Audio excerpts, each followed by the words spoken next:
கர்த்தருடைய பரிசுத்த நாமத்துக்கு மகிமை உண்டாவதாக. இன்றைக்கும் சங்கீதம் 147 சங்கீதம் 3 இருதயம் நொறுங்குண்டவர்களை குணமாக்குகிறார்.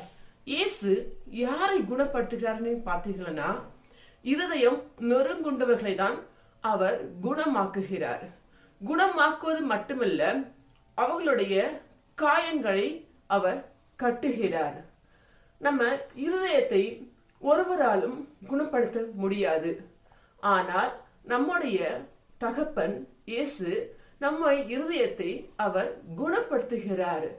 நம்ம இருதயம் நொறுக்கப்படும் போது, வலியோடு இருக்கும் போது இயேசு மாத்திரமே இருதயத்தை குணப்படுத்த முடியும். வேற ஒருத்தராலும் குணப்படுத்த முடியாது. அது செகண்ட் பாத்தீங்கன்னா, அவருடைய காயங்களை கட்டுகிறாராம். நம்முடைய காயத்தை எல்லாம் கட்டுவது இயேசுதாங்க.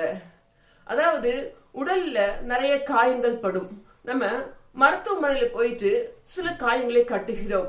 ஆனால் உள்ளான காயங்களை கட்டுவது இயேசு மாத்திரம்தான். உள்ளான காயங்களை ஆற்றுவது இயேசு மட்டுமே. இயேசுதாமே உங்கள் ஒவ்வொருவரையும் ஆசீர்வதிப்பாராக.